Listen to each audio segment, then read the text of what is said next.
அஸ்ஸலாமு அலைக்கும். Hi friends, welcome to Safina சஃபிலா.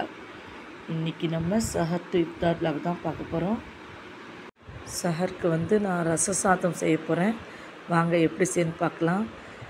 அரைப்படி அரிசி எடுத்திருக்கேன், பச்சரிசி. அரை கப் துவரம்பருப்பு எடுத்திருக்கேன். லெமன் சைஸுக்கு புளி எடுத்திருக்கேன். தண்ணி ஊற்றி நல்லா புளியை கரைச்சி வச்சுக்கலாம். அடுப்பில் குக்கரை வச்சு அடுப்பை ஆன் பண்ணிவிட்டு எண்ணெய் 3 ஸ்பூன் ஊற்றிக்கலாம். எண்ணெய் சூடு வந்த பிறகு 10 பூண்டு எடுத்து வச்சுருக்கேன், அதை போட்டுக்கலாம். ஒரு தக்காளி அறுத்து விட்டு வச்சுருக்கேன், போட்டு ரெண்டையும் நல்லா வதக்கிக்கலாம். பூண்டையும் தக்காளியும் நல்லா வதக்கிட்டு மஞ்சத்தூள் அரை டீஸ்பூன், ரசப்பொடி 1 ஸ்பூன் போட்டு வதக்கணும். நல்லா வதக்கிட்டு அரிசியை கழுவி எடுத்து வச்சுருக்கேன், அதை இப்போ போட்டுக்கலாம். அரிசி எல்லாத்தையும் போட்டுட்டு புளி தண்ணி கரைச்சி வச்சுருந்தோம்ல, அதையும் ஊற்றிக்கலாம். ஊற்றி நல்லா மிக்ஸ் பண்ணிவிட்டு இன்னும் கொஞ்சம் தண்ணி ஊற்றி உப்பு 1 ஸ்பூன் போட்டு நல்லா கலந்து விட்டு மூடி போட்டு வேக வச்சிடலாம். 2 விசில் வரட்டும். 2 விசில் வந்த பிறகு ஓப்பன் பண்ணி பார்க்கலாம். அடுப்பை ஆஃப் பண்ணிவிட்டு ஓப்பன் பண்ணி பார்க்கலாம். இப்போ சூப்பராக நல்லா வெந்திருக்கு. இப்போ இன்னும் கொஞ்சம் தண்ணி ஊற்றிக்கலாம். ஊற்றிட்டு மல்லிப்பூ கொஞ்சம் போட்டு நல்லா கலந்து விட்டுக்கலாம். ரசம் சாதம் குழவா இருந்தால் தான் சூப்பராக இருக்கும். அதனால் கொஞ்சம் தண்ணி ஊற்றிங்க. ஊற்றி நல்லா கலந்து விடுங்க. இதே மாதிரி ஒரு பாத்திரம் எடுத்து அடுப்பை ஆன் பண்ணிவிட்டு நெய் 2 ஸ்பூன் ஊற்றிக்கலாம். நெய் சூடு வந்த பிறகு கடுகு 1 ஸ்பூன், ஜீரகம் 1 ஸ்பூன், காஞ்ச மிளகாய் 1, கருவேப்பிலை 1 கொத்து போட்டு நல்லா வதக்கணும். நல்லா வதக்கின உடனே இப்போ நம்ம ரச சாதத்தில் ஊற்றிக்கலாம். ஊற்றி நல்லா மிக்ஸ் பண்ணி விட்டுக்கலாம். நல்லா இப்போ நெய் வாசத்தோட சூப்பரான ரச சாதம் சூப்பராக ரெடி ஆகிடுச்சு பாருங்கள். 10 நிமிஷத்தில் ஈஸியாக செஞ்சிடலாம். இதே மாதிரி நீங்களும் ட்ரை பண்ணி பாருங்கள். சஹருடைய டைம் வந்துருச்சு, சாப்பிட உட்காந்துட்டோம். இன்றைக்கி நம்ம வீட்டில் சஹருக்கு ரச சாதம், எக் ஃப்ரை. இதுதான் இன்றைக்கி நம்ம வீட்டு சஹர் சாப்பாடு. சாப்பிட்டு முடிச்சுட்டு டீ குடிச்சிட்டு தொழுதுட்டு ஓதிட்டு படுத்தோம். மறக்காமல் சஃபினா சஃபிலாவுக்கு சப்ஸ்கிரைப் பண்ணுங்கள். உங்கள் ஃபேமிலி அண்ட் ஃப்ரெண்ட்ஸுக்கும் ஷேர் பண்ணுங்கள். அடுத்து இஃப்தாருக்குள்ள வேலையை ஆரம்பிச்சிட்டேன். இஃப்தாருக்கு கொத்து பரோட்டா தான் செய்ய போகிறேன். 5 பரோட்டா எடுத்து இதே மாதிரி பிச்சு பிச்சு வச்சுக்கலாம். நான் எப்படி செய்கிறேனோ அதே மாதிரி பார்த்துங்க. வெங்காயம் ஒரு 4 கட் பண்ணி வச்சுருக்கேன். ஒரு கேரட் சின்ன சின்னதாக கட் பண்ணியிருக்கேன். கோப்பீஸ் கொஞ்சம் கட் பண்ணி வச்சுருக்கேன். மல்லிப்பூ கொஞ்சம். இப்போ ஒரு பிளேட்டில் எடுத்து வச்சுக்கலாம் பரோட்டாவை.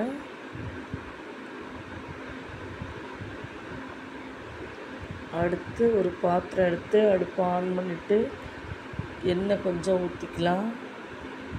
எண்ணெய் சூடு வந்த பிறகு அறுத்து வச்சு வெங்காயத்தை போட்டுக்கலாம்.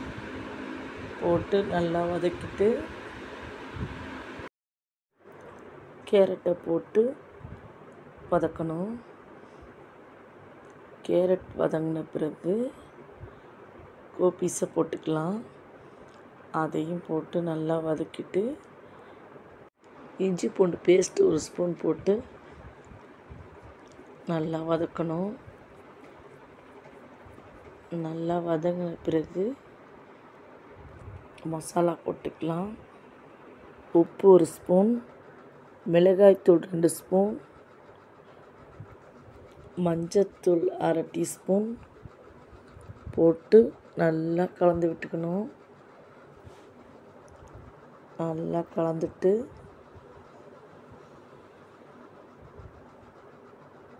இப்போ மல்லி புதினா போட்டுக்கலாம். போட்டு அதையும் நல்லா மிக்ஸ் பண்ணிக்கலாம். நல்லா மிக்ஸ் பண்ணிவிட்டு முட்டை 3 எடுத்து வச்சுருக்கேன். அதை போட்டு நல்லா மிக்ஸ் பண்ணிக்கணும். முட்டை நல்லா வேகிற வரைக்கும் நல்லா இதே மாதிரி கலந்து விட்டுக்கணும். முட்டையை போட்டு நல்லா வெங்காயத்தோடு மிக்ஸ் பண்ணி இதே மாதிரி நல்லா மிக்ஸ் பண்ணிங்க. இப்போ நல்லா முட்டை வெந்துருச்சு, வெங்காயத்தோட நல்லா மசாலாலாம் சேர்ந்துருச்சு. இப்போ நம்ம பரோட்டா பிச்சு வச்சுருந்தோம்ல, அதை போட்டுக்கலாம். போட்டு நல்லா கொத்தி விட்டுக்கலாம்.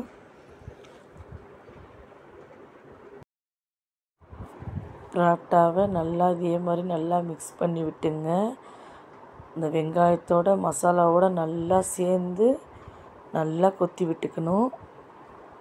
இப்போ பாருங்கள், மசாலாலாம் சேர்ந்து கொத்து பரோட்டா சூப்பராக ரெடி ஆகிடுச்சு.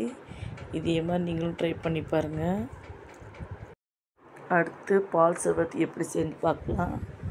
1/2 லிட்ரு பால் எடுத்து வச்சுருக்கேன். அதை ஒரு எண்ணத்தில் ஊற்றிக்கலாம். ஊற்றிட்டு 1/2 கப் சர்க்கரை எடுத்து வச்சுருக்கேன். அதை போட்டு நல்லா மிக்ஸ் பண்ணிக்கணும். சர்க்கரை கரைஞ்ச உடனே ரோஸ் சிரப் 4 ஸ்பூன் ஊற்றிக்கலாம். ஊற்றிட்டு அதையும் நல்லா கலந்து விட்டுக்கலாம். கலந்து விட்டு அவ்வளோதான், பால் சர்பத் சூப்பராக ரெடி ஆகிடுச்சு. இதை ஒரு கிளாஸில் ஊற்றிக்கலாம். சூப்பரான பால் சர்பத் சூப்பராக ரெடி ஆகிடுச்சு. ஐஸ் க்யூப் போட்டு பால் சர்பத்தை கிளாஸில் ஊற்றிக்கலாம்.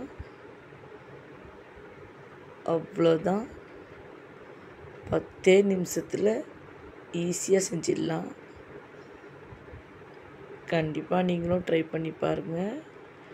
ட்ரை பண்ணி பார்த்துட்டு எப்படி இருக்குன்னு கமெண்ட் பண்ணுங்கள்.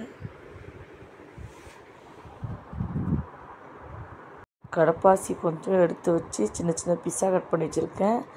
அதை பால் சர்பத்தில் போட்டுக்கலாம். 2 கிளாஸ்லேயும் போட்டுட்டு மிக்ஸ் பண்ணி விட்டுடலாம். அவ்வளோதான், சூப்பரான பால் சர்பத் ரெடி. கண்டிப்பாக நீங்களும் ட்ரை பண்ணி பாருங்கள். இஃப்தாருக்குள்ள டைம் வந்துடுச்சு. நோம்பு திறக்க உட்காந்துட்டோம். இன்றைக்கி நம்ம வீட்டில் நோம்பு திறக்க என்ன சாப்பாடுன்னு பார்க்கலாம். கொத்து பரோட்டா செஞ்சேன், நோம்பு கஞ்சி, கடப்பாசி, சுண்டல், வாட்சம்சா, பால் சர்பத். இதுதான் இன்றைக்கி நம்ம வீட்டு இஃப்தார் சாப்பாடு. உங்கள் வீட்டில் என்ன சாப்பாடுன்னு கமெண்ட் பண்ணுங்கள். சஃபினா சஃபி விலாக் லைக் பண்ணுங்கள், ஷேர் பண்ணுங்கள், சப்ஸ்கிரைப் பண்ணுங்கள். பெல் பட்டன் அழுத்த மறந்துடாதீங்க. தேங்க்ஸ் ஃபார் வாட்சிங்.